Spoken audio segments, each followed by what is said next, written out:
الرجيم بسم الله الرحمن الرحيم الحمد لله رب العالمين الذي هدانا لهذا وما كنا لنهتدي لولا أن هدانا الله والصلاة والسلام على أشرف الأنبياء والمرسلين شفيع ذنوبنا وطبيب نفوسنا وحبيب قلوبنا أبي القاسم محمد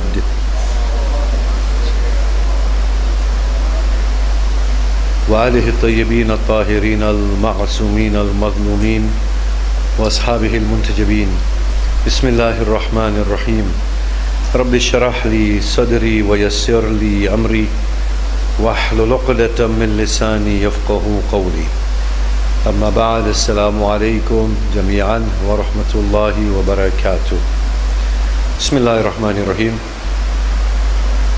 I will inshallah once again repeat this towards the end. My sincere and heartfelt apology if I have offended anyone through my words or gestures or even intentions. Please find it within your hearts to forego, let go, forgive, and pray for me and pray for greater guidance. As for our topic, we were saying, what did the Prophet of Islam do? And what is this great success owed to? Maybe we can recap and conclude to an extent. You see, every prophet that has come, they have performed great miracles. But this last prophet performs the miracle of words. Even the breaking of the moon, the Mufassirin are saying this will happen in the future. Some say it happened. But it is not listed as one of his official miracles. Moses parts the seas, makes the staff into serpent, takes out his hand and it's glowing. Isa blows life into dead beings. Ibrahim turns fire into garden, knew the great floods. But this one, who has made the most phenomenal change, does not come with such miracles. Neither does he speak in his cradle. And yet he is the most profound of all the prophets ever produced for mankind. The greatest man ever to walk upon the face of this earth. What did he do? What was his miracle? His miracle were words. Quran, just words. Isn't this amazing? Doesn't that say something to us about the nature of human existence and human life? The real goal is for these human beings to awaken, to attain themselves fully, to evolve, to grow. When Moses parted the sea, the parting of the sea was a physical phenomena that happened and went. You don't see the parting of the sea anymore, do you? When he threw the staff, it became a serpent. It came and it went. Isa blowed breathed the Spirit of God into dead bodies and dead veins. Those people stood up, ran about, ate, drank, and died again. In all these miracles, the real thing wasn't the staff or dead people coming up or fire becoming a rose garden. The real thing was the rationality of the message that these great people were giving. That was what they were trying to do. They were trying to appeal to the human intellect, to awaken the human soul, to put the human beings on a pedestal of growth. When the Prophet Muhammad ﷺ came, he found humanity at a ripened stage. He did not need to perform any miracles. His was an intellectual miracle. And if his miracle is going to last till the day of Qiyamah, then his miracle has to be alive. It cannot be dead. The miracles in terms of the prophets were only there as invitations for people to listen to what they had to say. In the case of the last prophet, the miracle and the message are one thing. The miracle is still there, the Quran. It's still supposed to challenge the minds. It's still supposed to bring growth within us. There was a reason why God did not see it befitting to offer other miracles apart from the intellectual miracle. Because He understood full well, humanity has come to a level where now it has graduated from primary and secondary school. Now it has attained its degree. Now it can begin to think independently. And this miracle, which is the Quran, can challenge their minds and give them growth. So we asked, what did the Prophet of Islam do when he came? Immediately he questioned everything. He said, think about this. Does any of this make any sense? Whatever you are doing here in your worlds, is it meaningful? Is it purposeful? He incited people. And the amazing thing about the Prophet of Islam, in Surah An'am, he is attacking all of their belief systems to the extent that it becomes unbearable. And he is offered a brief respite where he says to Allah, maybe it is better to ease off a little. And God says no. The more they're getting offended, the more we will attack their belief systems. How interesting is this? He's sitting on the back of a camel towards the end of his life in Mecca before going into Medina. The animosity has reached a peak. It's quite unbearable. But Allah subhanahu wa ta'ala delivers verse upon verse upon verse through the Prophet, challenging everything these people hold sacred. Before leaving Mecca, the Prophet manages to dismantle every single thing in their minds. So the first thing the Prophet did was, he asked them, does any of this thing make sense? Do any of these things make sense? Does any of this make sense? He asked them, and on top of that, he brought arguments to break their belief systems. What he was doing was, he was awakening them intellectually and rationally.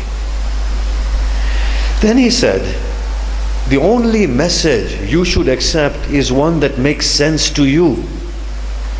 How will it make sense to you?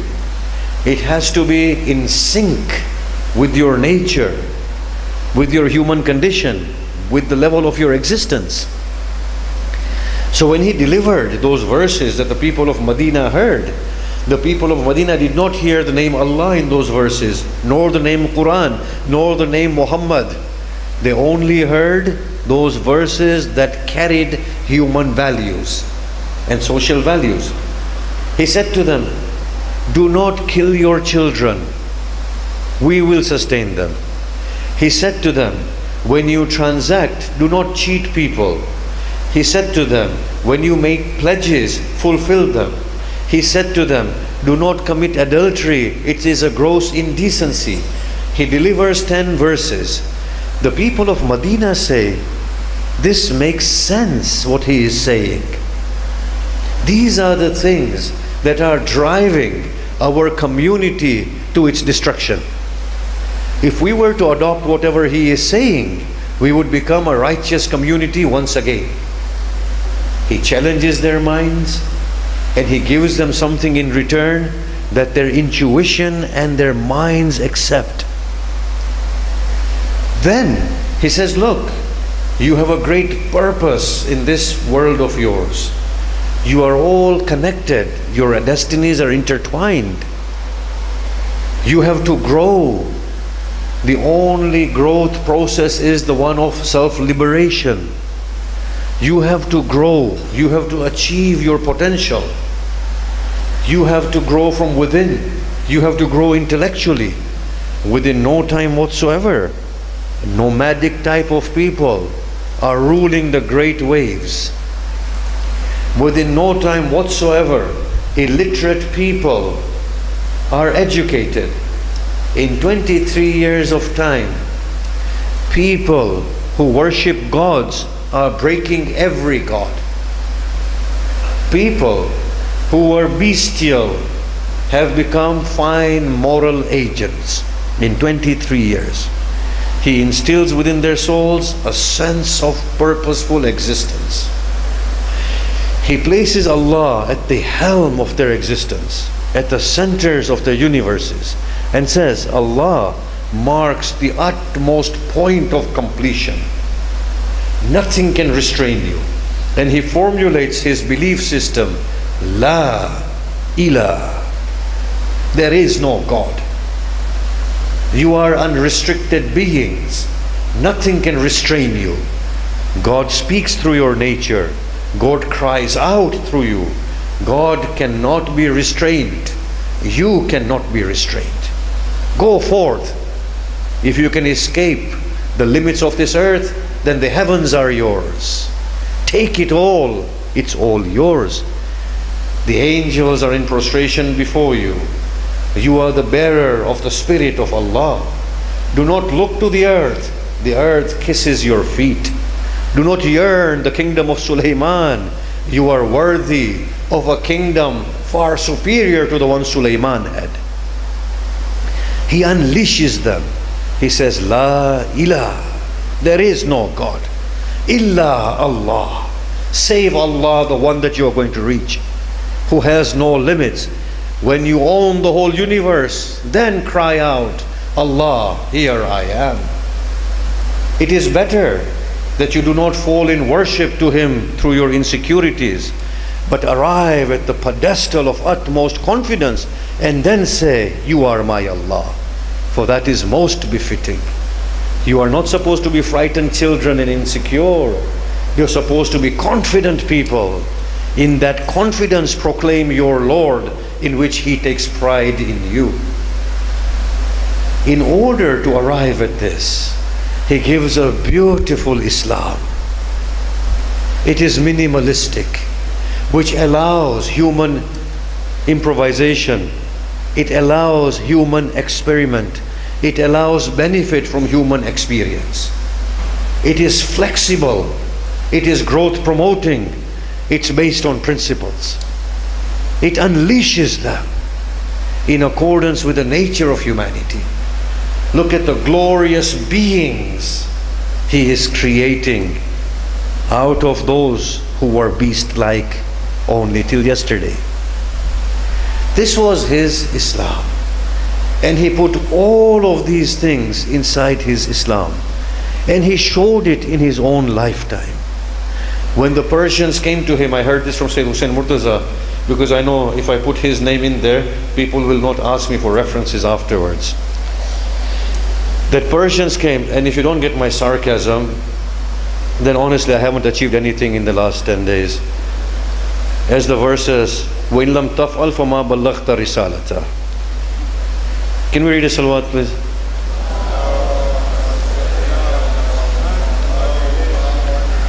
I am a human, yes? I have human tendencies, so I feel like...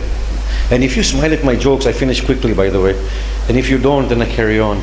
So even if they are boring, even if you don't understand, but if you see that little smirk on my face, he said something we need to smile at. Be attentive to that. So the Persian came in the company of the Prophet, and he was wearing trousers. So the Arabs began to laugh. The Prophet said, no, this is good, wear it. This is good, wear it.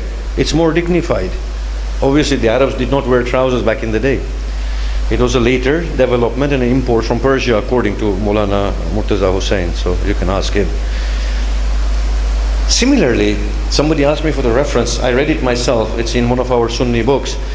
And I think the Shias also use it in their books of philosophy.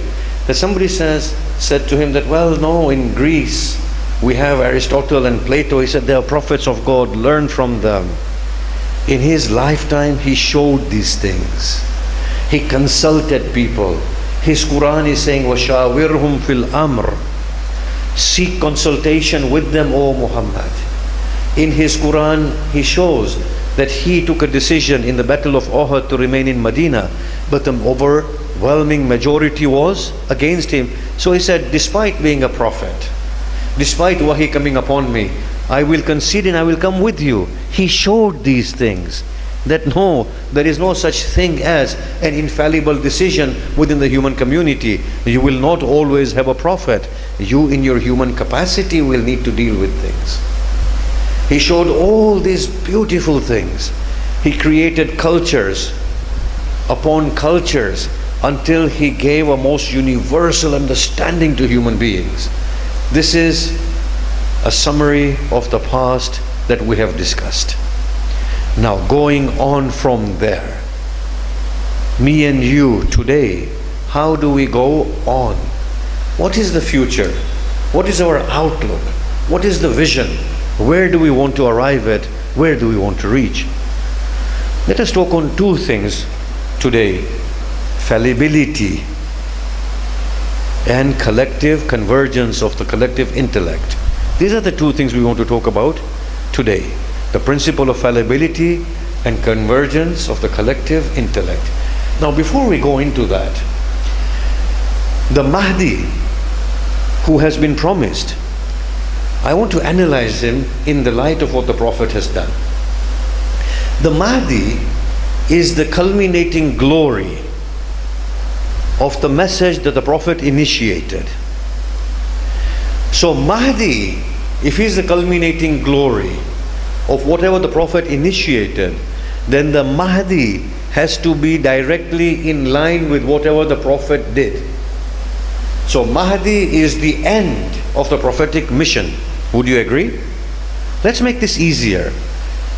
The Prophet of Islam was the culmination of the prophetic message that came from Adam all the way till Isa. In the whole of the prophetic trend, the prophetic message of godliness, of growth centrality, God centricity, becoming moral human beings, culminated in the finest of human, within the finest of the community that he brought about. Kuntum khayra ummatin ukhrijat linnas. You are the best of ummah ever produced within mankind.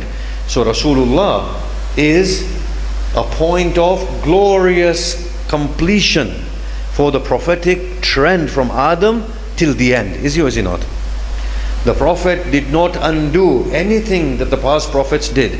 In fact, the Prophet came at a level where he was able to preach his message in a far better manner than any other prophet, because they had done the groundwork. Yes?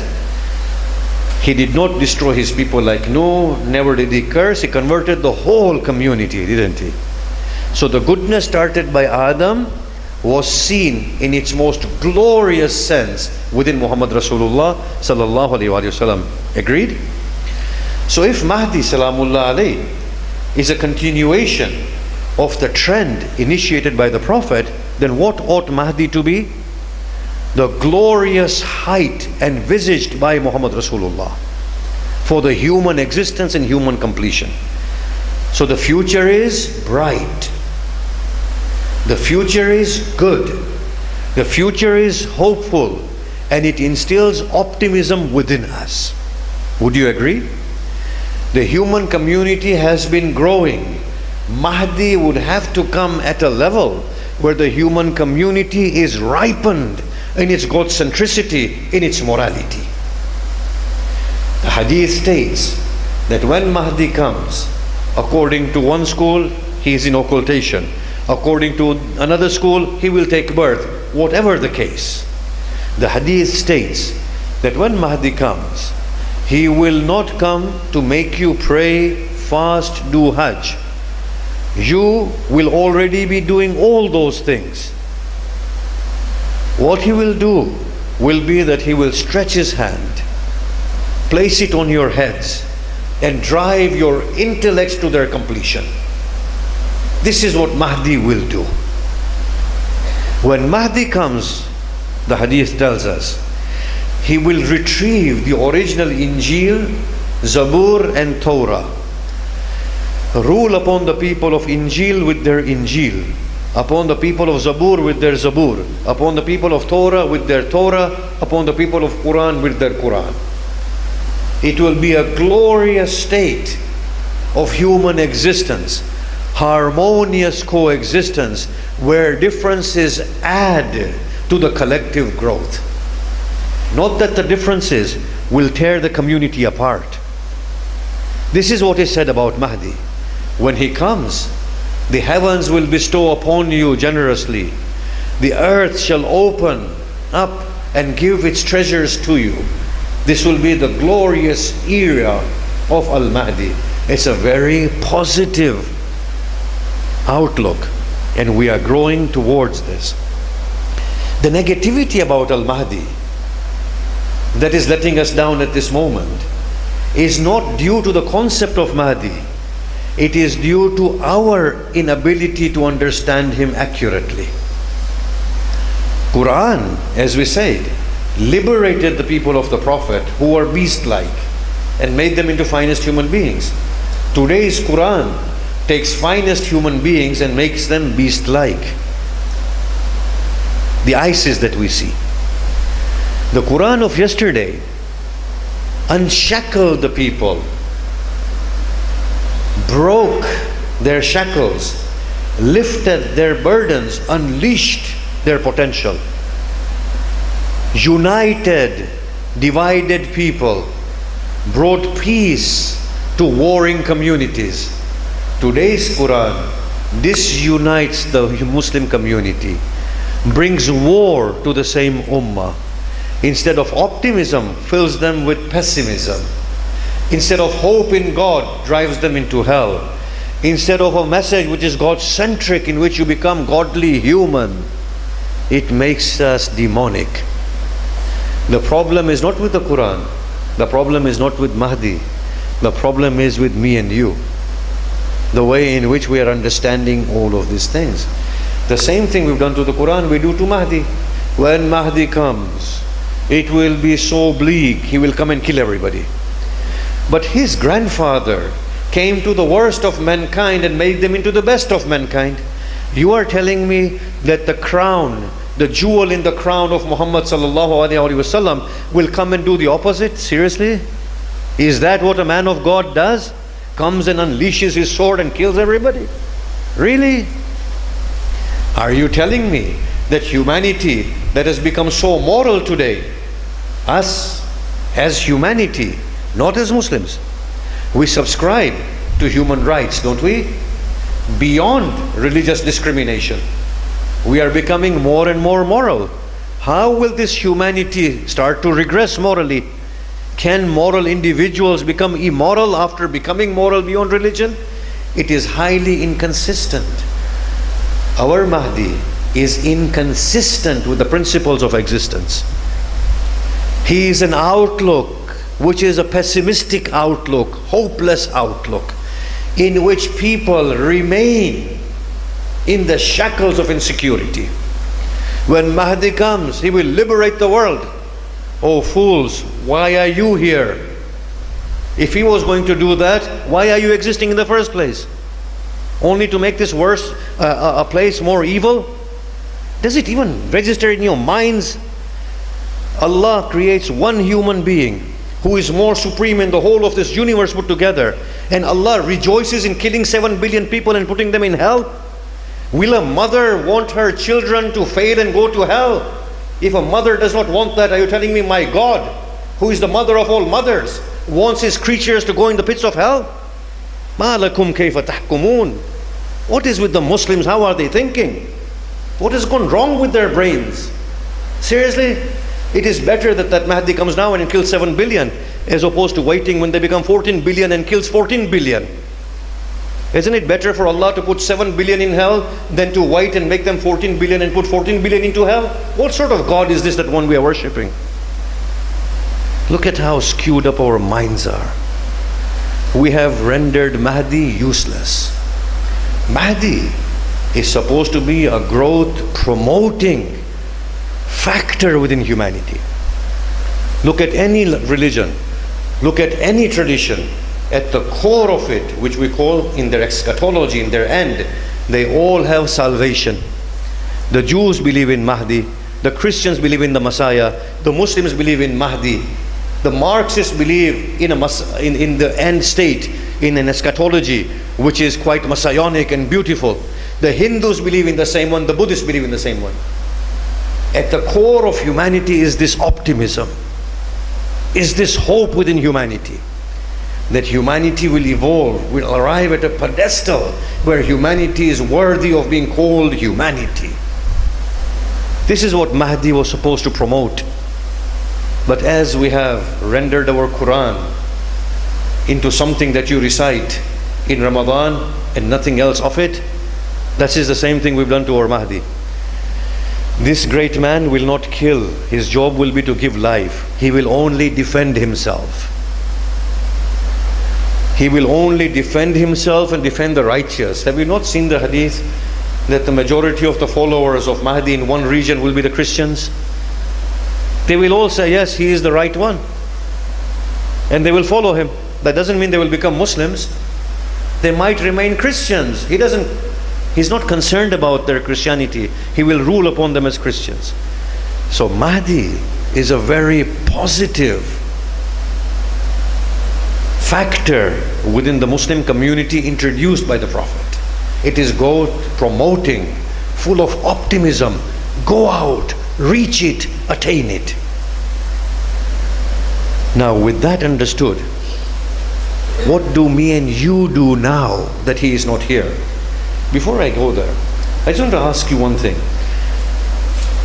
We are fighting for centuries. Who was the first Khalifa, aren't we? We are fighting, we are killing each other, sending each other to hell, and God knows who's going to heaven, yes?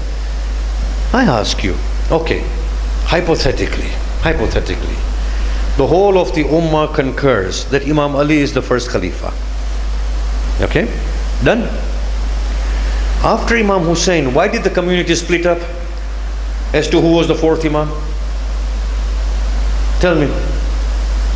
After the fourth Imam, why did the community split up as who was the fifth Imam? After the seventh Imam, after the sixth Imam, why did the community split as who was the seventh Imam? Tell me. Okay, now we put it all right. We say Imam Ali, then Imam Hassan, Imam Hussain, Salamullah alayhim ajmain. These are glorious people. Until we come to the 12th one. Now the 12th one is occultation. Now what? Now what? The Quran is there. We are here and no Imam. Okay, what will we do?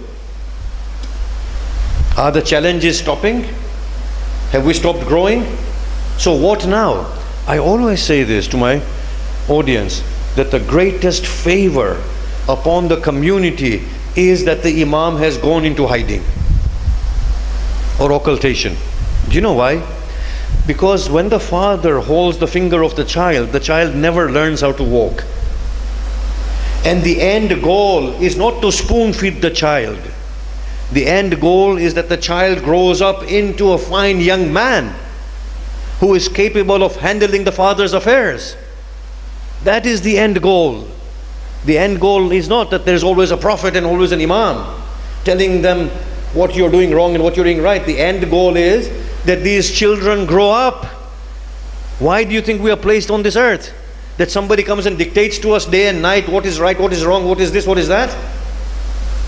The whole challenge is that me and you learn how to grow, how to evolve. And the best favor that's ever happened is that there is no more prophet and there are no more Imams. Do you know why? Because we are the inner prophets. What did Prophet Muhammad sallallahu alaihi wasallam tell us? That I am the outer prophet who has come to awaken the inner prophet. When he said speak truth, we said yes, you make sense. Why did we say you make sense? Because the inner prophet already knows speaking the truth is the right thing. When he said do not cheat, we said you make sense. Why? Where did we come out from that judgment? Our existence is such. The inner prophet, the intuition, the inner God speaks to us. Now in the absence of the 12th Imam, what are we supposed to do? The community is so afraid of making mistakes. So what do? You will listen to a mullah like me. So if I tell you you're right, but I'm telling you things that are absurd, but still you have this false sense of security. He has told me, fine, I'm going to paradise. I've done my dues. I've done my duty. I'll give you an example. Religious tax. When you give it to me, you say it's his responsibility. I've done my bit. You know I have no accountability. You know I have no business sense. You know there are poor people everywhere. You know the religious funds are in billions. If we had institutions and establishments, they would produce more money and there would be no hungry mouth on the face of this earth. There would be no uneducated soul. There would be no businessman who would not be successful. This is how much funds we have. But you give it to me and you fool yourself and delude yourself that I'm absolved of responsibility. This is the level of insecurity. Okay, the Imam is not here now, finish. Imam is not. What will you do now? You will hand over a responsibility to somebody else? Is that the way to do things? No. The whole human life is marked by principle of fallibility. Principle of fallibility means we will always be wrong. We will never get it right. We are never supposed to get it right. We are always supposed to be wrong in order for us to correct ourselves and arrive at a different pedestal of righteousness, and then recorrect ourselves and then rectify ourselves. It's an ongoing process till the day we come to the zenith of our existence, and after that is Qiyamah and we go into a newer life. Do you not see how we grow? We become old. As we become spiritual, we die and we go into a new life. A new mother awaits us. A new lap waits us. Humanity as a whole has to mature, come to that pedestal of existence, that summit of beautiful, glorious humanity, after which it leaves the face of this earth and another people come and take over who are better than us. The whole of this process is marked by what I call fallibility. If it wasn't for the principle of fallibility, Musa would not have replaced Ibrahim, and Isa would not have replaced Musa, and Muhammad Rasulullah would not have replaced Nabi Isa. It is because of this principle of fallibility they had to come and correct it again and again. They had to address the same thing at a newer level, the horizontal that we were talking about. Now the Imam is not here. The Muslim community needs to understand that they are not duty bound to get it right. Whatever they do will be wrong in the face of tomorrow. It will be right today. By tomorrow it will become wrong again. But through the guiding principles, they will rectify themselves again. From monarchy to feudalism to capitalism to whatever, communism or half communism, half capitalism, whatever else we want to do. And we will keep on evolving. Fallibility is an absolute principle of evolution. When things are growing, no horizontal axis can be true for 2 eras or 2 generations. It will always change, and it has to change.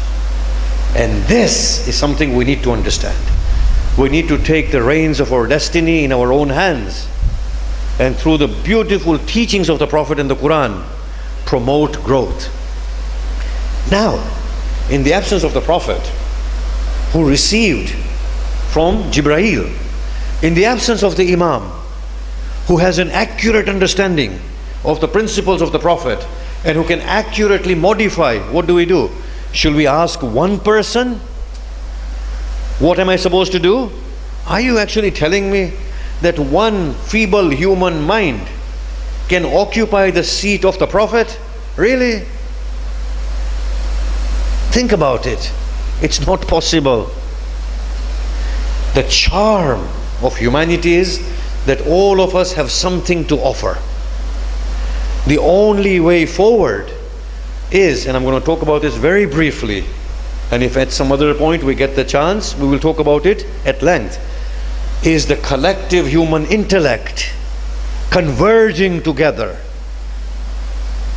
So in the cases of euthanasia, let us say, we need a mullah, an expert at fiqh. We need another mullah who looks at fiqh within the existential principles. We need somebody from the medical profession to tell us the meaning of life and death. We need a philosopher informing us the meaning of suffering and refinement of the soul. We need people from the care industry. We need convergence of all these minds together before we can come to a position that could be seen as a worthy position. And by tomorrow, that position might become redundant altogether, and we would have to have a dynamic ongoing process. The same in banking, the same in human rights, the same in the sense of sociology and cultures, the same thing in economics, the same thing in the political order. This is the only way forward. The convergence of the collective mind, of the collective human intellect, with the full confidence that we are operating on the principles of fallibility. We are not ordained to get it right. For so long as it promotes growth, ensures fair play, God centricity, creation of a moral community, it's working. As soon as it becomes an obstacle and a hindrance, it needs to be revised. It's a dynamic, ongoing process. It does not stop with Muhammad Rasulullah. If that was the case, he himself would not have abrogated his own Quran. The Quran, some verses abrogated the verses. It was showing us a dynamic process of growth. Tonight is the night of our blessed Lady Khadija. When we look at the dear lady, we really do find her a mother. She truly was a mother figure. And when we read her life and her level of concern for her community, we do feel that comfort with her that children feel with their mothers. And truly she was a mother. The Quran says, Alam yajidka yatiman fa'awa wa wajadaka a'ilan fa'aghna. Did he not find you yatim, an orphan, and gave you shelter? He is praising Abu Talib. The Quran is praising Abu Talib. Abu Talib giving shelter to the Prophet. Allah says, it was me giving it to you. We found you poor and we made you needless. Allah is attributing Khadija's wealth to himself. Imagine the rank of Lady Khadija. She was the one who was totally invested in his message. Totally invested in his message. You know, sometimes people talk about the kufr of Abu Talib. I will say a kafir like Abu Talib is better than 7 billion Muslims today. Seriously. A person who gives his 4 sons to Muhammad Rasulullah, we call him a kafir. And people who kill Imam Hussain, we say salam on them. What has happened to the minds of these silly Muslims? Who can be a better Muslim than Abu Talib? Who can be a greater Muslim than Abu Talib? Open your brains. Don't be caught up in this Shia Sunni nonsense.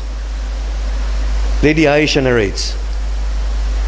She says, the Prophet would always remember Khadija.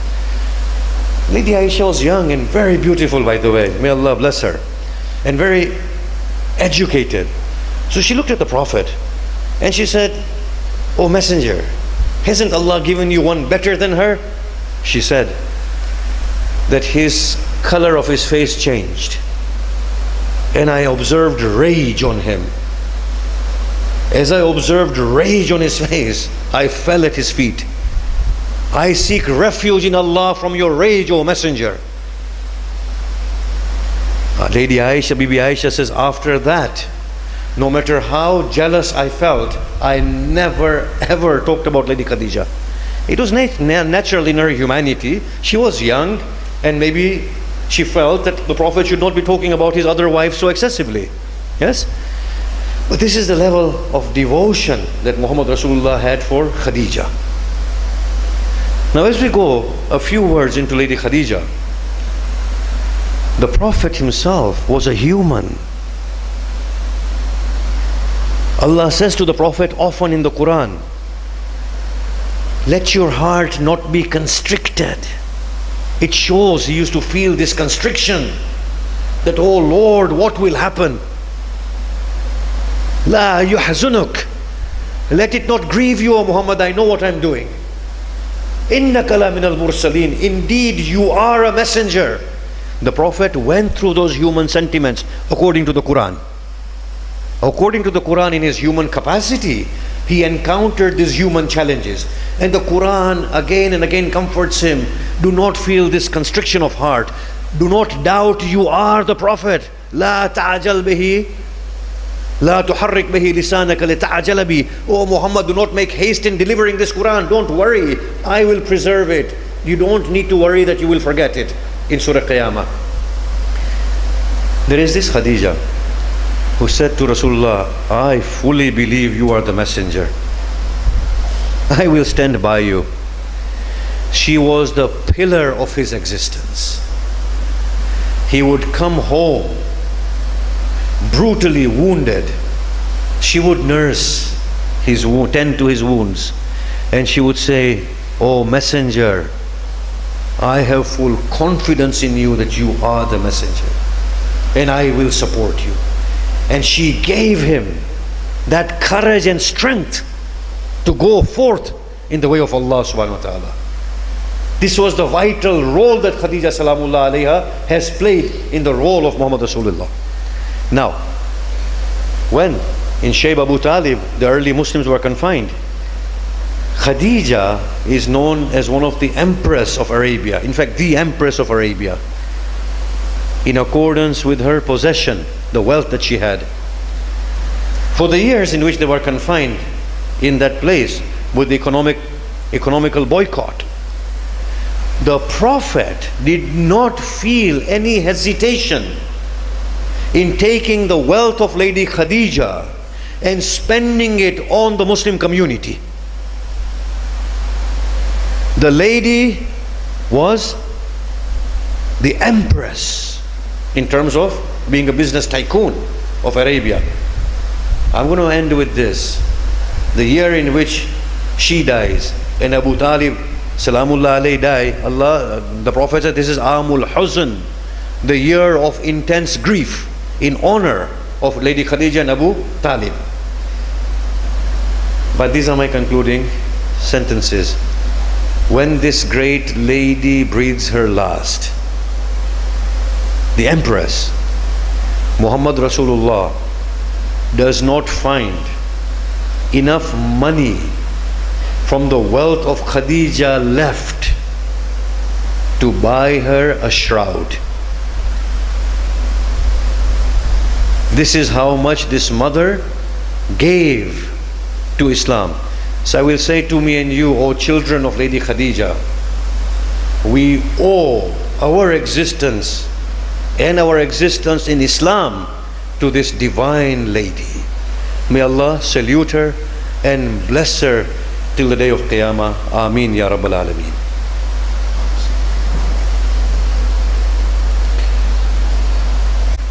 And all the Haji Marhumin and all our Marhumin, Al-Fatiha.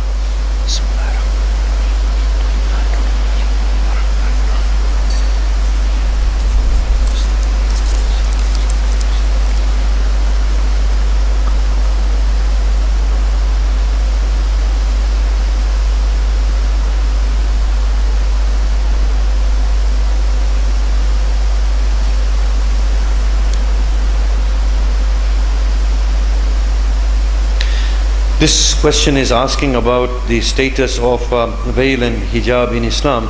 Now, instead of me going into it, if you go onto the site of almahdi.edu, almahdi.edu, under my name you will find my papers. I've written on hijab there, so please go and read it, yes?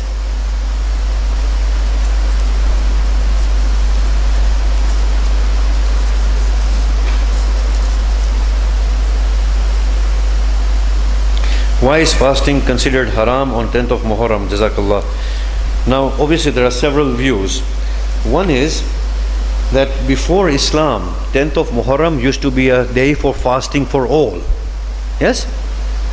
So when we look at the Sunni community and the fast on the 10th of Muharram, it is not because they are the enemies of Islam. It is because in their text, it is said that fasting on the 10th of Muharram was highly recommended. Yes?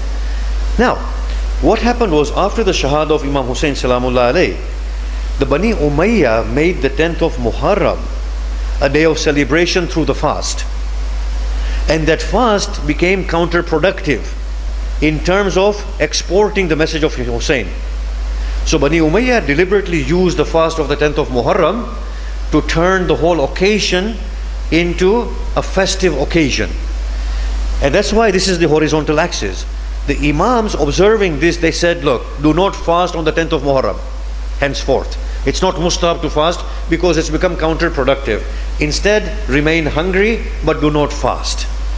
And here we can see the horizontal axis in play, that the Imam was able to change it. Yeah?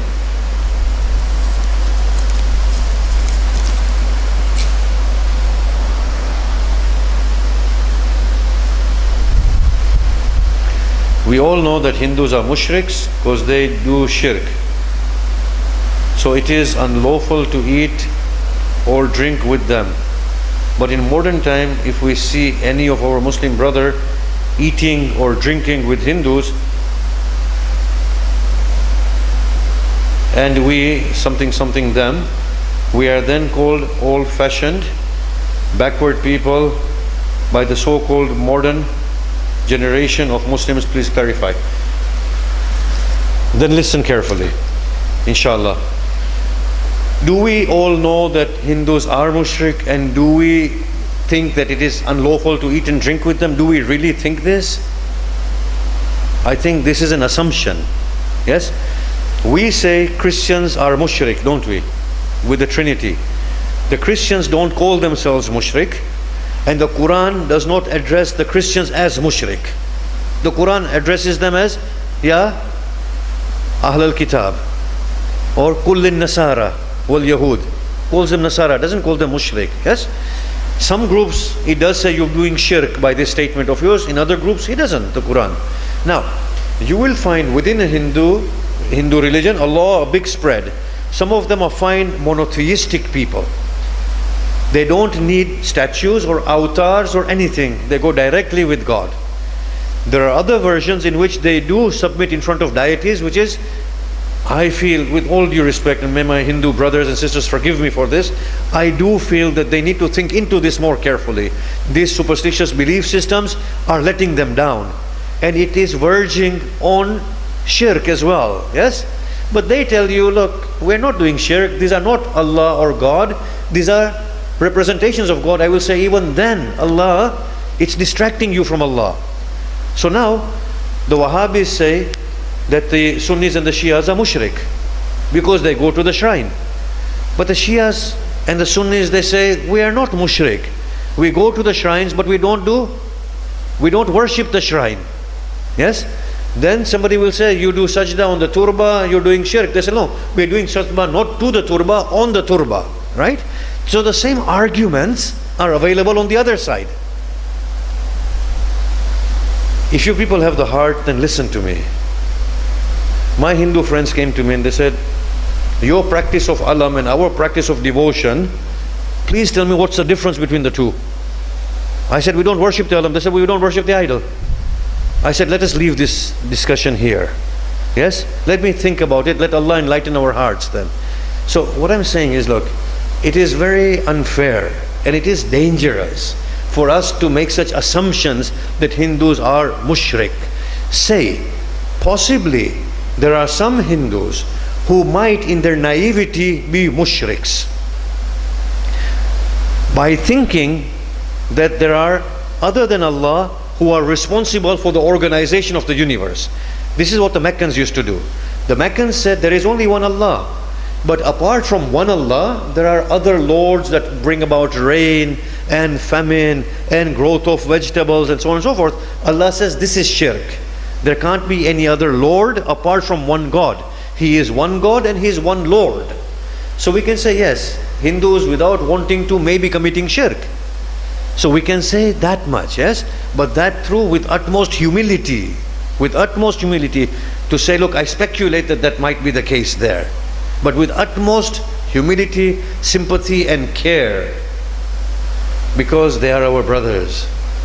Then there is another assumption, that we don't eat from them and don't drink from them. And what I will say is that nowadays the ulama in Qom are slowly and gradually proving that there is no such thing as human being najis. Yes?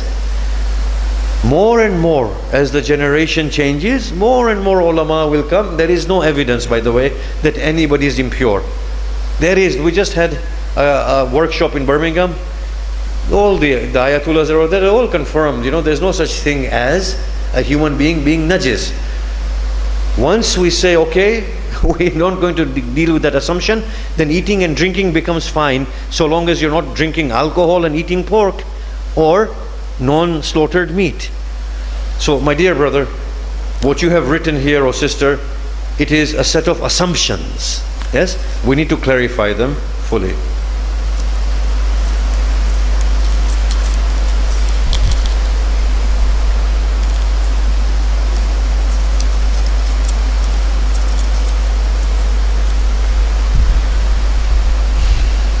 You are going to say something about Rumi. Please elaborate. Right. If Allah ever brings us back together, and if Allah gives a tawfiq, then inshallah we will. Yes.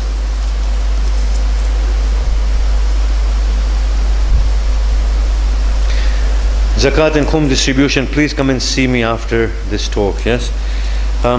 Once again, I will ask you to find it in your hearts to forego if I've offended anybody. It has not been my intention at all. I am willing to learn, a humble servant of this community, a very humble slave of Allah subhanahu wa ta'ala and His Messenger, and the righteous family of His Messenger, the Imams, the beautiful souls. Forgive me, find it in your heart to let go and pray for me. And if there's anything that you can add, then come and share, and I'm willing to learn. Finally, let us recite the Surah Fatiha for our well-being and for the well-being of our Muslim Ummah, with it Sunnis, Shias, Sufis, whoever there are within the Muslim Ummah, and for the well-being of this beautiful world of ours and humanity at large, and for the forgiveness of the marhumin and those who have gone before us. Al-Fatiha.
The security and for helping us in organizing the event.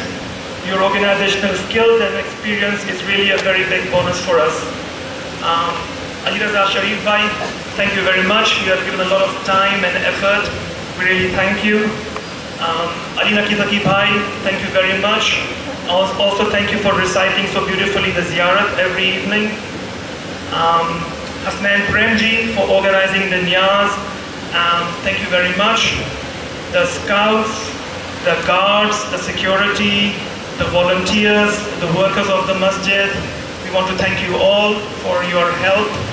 A very big thanks to all the donors. You have been very generous, and we look forward to your generosity in the future. And all those who are not yet members of the Donors Club, I will advise you to fill in your forms very quickly and become member of this very exclusive and prestigious club, while we are still accepting invitations for the membership. Finally, I would like to thank Faiza and Hassan Hussain. A very big thanks to two of you.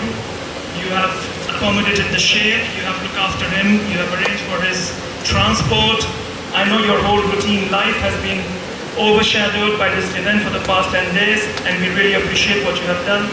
Thank you very much. Finally, all of you, thank you very much. We hope to see you inshallah in 2 days' time on Saturday for the next set of lectures. Mutawajjih ziyarat.